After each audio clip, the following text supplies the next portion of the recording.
Shalom Shalom. Selamat hari Kamis 21 Juli 2022. Kembali jumpa bersama saya Pendeta Caleb Hofer Bintor dalam anugerahnya. Penuh sukacita sampaikan pesan Tuhan melalui Grace Words, yakni suatu program renungan harian yang disusun dengan disiplin. Kami doakan dengan setia supaya makin dalam kita beroleh pengertian mengenai iman, pengharapan, dan kasih yang terkandung dalam Kristus Yesus. Sungguh merupakan kerinduan saya bagi saudara sekalian, agar supaya kasih dan kuasa firman Tuhan setiap hari tiada pernah berhenti menjamah hati, menggarap pola pikir dan paling utama hidup kita boleh sungguh berubah menuju Christ likeness. Masih dalam season autumn dengan tema bulan ini, Boldness for the King. Grace Word hari ini saya berikan judul Warrior bagian yang ketiga. Jika saudara ingat, hari-hari ini kita sedang membahas mengenai asal mula bagaimana Raja Daud mempunyai ring satu para pahlawan-pahlawan Tuhan yang memperlengkapi dia untuk memenangkan setiap pertempuran dan pada akhirnya menghantarnya menjadi raja atas Yehuda dan pada akhirnya raja atas seluruh Israel. Mari kita membuka daripada 1 Samuel 22 ayat 1 dan 2. Sebagai fondasi saya berbagi pesan Tuhan hari ini. 1 Samuel Fatsal 22 ayat 1 dan 2. Lalu Daud pergi dari sana dan melarikan diri ke Gua Adulam. Ketika saudara-saudaranya dan seluruh keluarganya mendengar hal itu, pergilah mereka ke sana mendapatkan dia. Berhimpunlah juga kepadanya setiap orang yang dalam kesukaran, setiap orang yang dikejar-kejar tukang piutang, setiap orang yang sakit hati, maka ia menjadi pemimpin mereka. Bersama-sama dengan dia ada kira-kira 400 orang. Sudah kita bahas umat Tuhan, jenis orang yang datang, yang berlindung, minta berteman dan akhirnya dipimpin oleh Daud. Orang yang dalam kesukaran, orang dikejar-kejar hutang, orang yang sakit hati.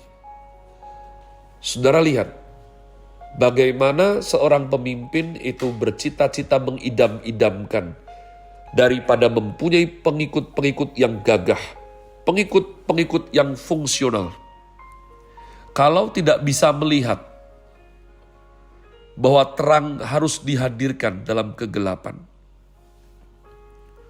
Mereka ini adalah orang-orang yang paling dijauhi oleh para gembala yang hanya bisa mengamalkan Injil kemakmuran.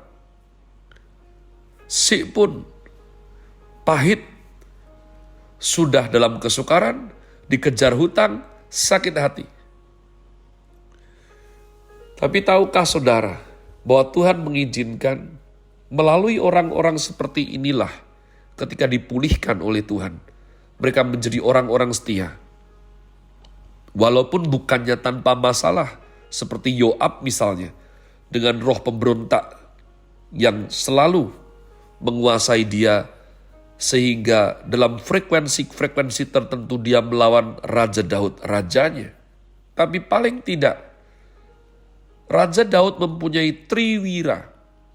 Mungkin itu sebabnya Yoab harus takluk.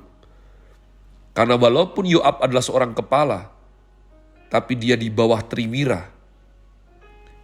3 orang yang paling hebat, sungguh sangat mengasihi Daud dan setia. Apa yang mereka mulai? Apa yang bisa kita pelajari? Mereka ini datang berkunjung ke goa tempat persembunyian Daud sebelum Daud disebut Raja Daud. Dan saya percaya Daud sedang dalam pergumulan yang susah sekali. Campuran antara sedih susah, marah gak terima, bingung, dan segala macam perasaan yang negatif pastinya. Kenapa? Karena dikejar-kejar ex-bosnya, raja aktif saat itu, yakni Raja Saul. Yang marah karena dia lebih populer daripada raja. Orang-orang bernyanyi, Saul membunuh beribu-ribu, Daud berlaksa-laksa. Jadi di sisi lain, Daud dikejar musuh bebuyutannya yang marah karena jagoannya yakni Goliat dibunuh Daud dengan batu umban yang melesak di jidatnya, di mana akhirnya dengan pedangnya sendiri kepalanya dipenggal oleh Daud. Yang satu sisi rajanya sendiri mencari dia untuk dibunuh, yang satu sisi yakni barisan dari musuh-musuh yang tidak terima karena jagoannya yakni Goliat dibunuh oleh dia. Jadi umat Tuhan, saya percaya ini sesuatu kondisi yang kalau kita baca itu rasanya enak. Saya pada waktu mempersiapkan ini, saya ada di kamar saya yang nyaman. Ya, di peraduan saya, anugerah Tuhan. Tapi saya tahu rasanya. Percayalah, saya tahu rasanya umat Tuhan. Dihimpit kesulitan dari depan dan dari belakang, dari kiri dan dari kanan. Saya tahu rasanya, serba salah. Mau bagaimana ini?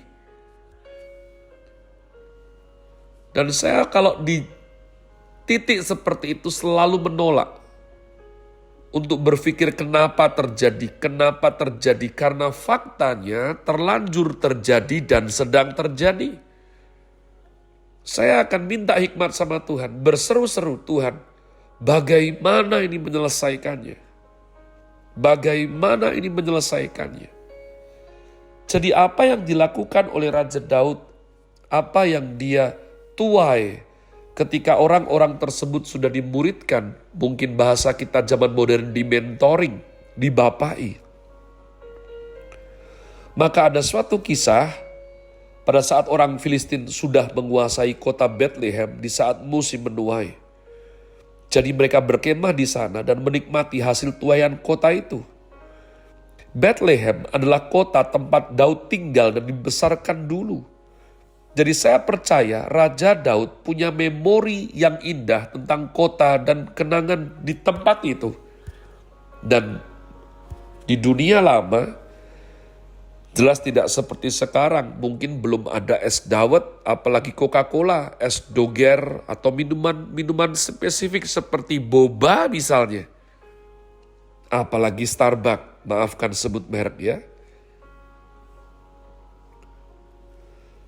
2 Samuel 23 ayat 15 berkata, lalu timbullah keinginan pada Daud dan ia berkata, sekiranya ada orang yang memberi aku minum air dari perigi Bethlehem yang ada dekat pintu gerbang. Perhatikan dengan baik. Daud tidak pernah dengan sengaja menyuruh mereka untuk mengambil air itu. Karena ia tahu di situ banyak tentara Filistin. Ciri khas orang seperti Daud, dia tidak akan membahayakan teman atau brother yang dikasihinya umat Tuhan.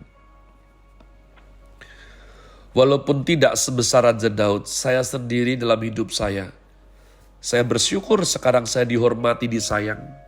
Saya bersyukur saya tidak pernah tinggalkan teman. Ada beberapa titik dalam hidup saya di masa lalu, saya terpaksa menempuh jalur yang berbahaya. Karena saya tidak mau teman saya ada dalam posisi bahaya. Jadi umat Tuhan, di tengah-tengah belum ada semua minuman yang sekarang saya sebutkan tadi.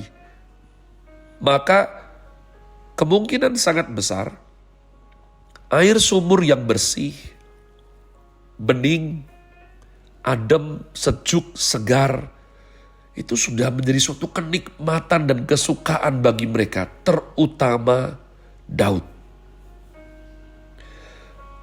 Sekiranya ada orang yang memberi aku minum air dari perigi Bethlehem yang ada dekat pintu gerbang. 2 Samuel 23 ayat yang ke-15. Daud tidak memerintahkan, Daud tidak menyuruh, namun 3 triwira, 3 pahlawan. Dalam bahasa Prancis mungkin 3 musketeer umat Tuhan ya. Ayat 16 katakan, lalu ketiga pahlawan itu menerobos perkemahan orang Filistin. Mereka menimba air dari perigi Bethlehem yang ada dekat pintu gerbang. mengangkatnya, dan membawanya kepada Daud. Tetapi Daud tidak mau meminumnya, melainkan mempersembahkannya sebagai korban curahan kepada Tuhan. Katanya, "Jauhlah daripadaku ya Tuhan untuk berbuat demikian. Bukankah ini darah orang-orang yang telah pergi dengan mempertaruhkan nyawanya, dan tidak mau ia meminumnya?" Itulah yang dilakukan ketiga pahlawan itu, umat Allah. Dari akar 3 jenis orang yang terlibat kesukaran, dikejar hutang, sakit hati. Apa yang dipertunjukkan oleh 3 pahlawan ini adalah sesuatu yang sangat hebat dan heroik. Ada kandungan inisiatif di situ. Ada kandungan rasa ingin berbakti. Hanya orang yang mempunyai nuansa rindu berbakti akan tergerak untuk memberikan yang terbaik. Ada kasih kepada Daud sebagai pimpinannya. Ada kesetiaan, ada komitmen, dan yang juga tidak kalah penting, ada skill. Ya, tentu saja tidak akan jadi kisah yang membanggakan kalau mereka semua mati tiga-tiganya dalam rangka mengambil air perigi Bethlehem. Hal yang patut kita renungkan. Apa yang sudah dilakukan oleh seorang Daud kepada 3 pahlawan, sehingga orang-orang yang awalnya terlibat kesukaran, dikejar hutang, sakit hati, bisa bertransformasi menjadi orang-orang gagah yang begitu hebat melakukan aksi heroik bagi Bapak, Tuan, calon raja, nantinya Raja Daud yang dikasihi oleh mereka ini. Saya berdoa supaya hikmat Tuhan ada atas Anda sekalian yang mendengarkan, ada atas hambanya ini, sehingga kita diberikan kasih karunia ketika memuridkan, membapai, memimpin orang, tidak hanya cari enaknya saja, tapi kita bersandar penuh kepada hikmat Tuhan, supaya orang yang ada dalam kesukaran, dikejar hutang, dan pahit hatinya, di dalam tanggung jawab penggembalaan, pimpinan, mentoring, pembapaan daripada kita, boleh bertransformasi menjadi pahlawan-pahlawan Tuhan. Have a nice day. Tuhan Yesus memberkati saudara sekalian. Sola Gratia.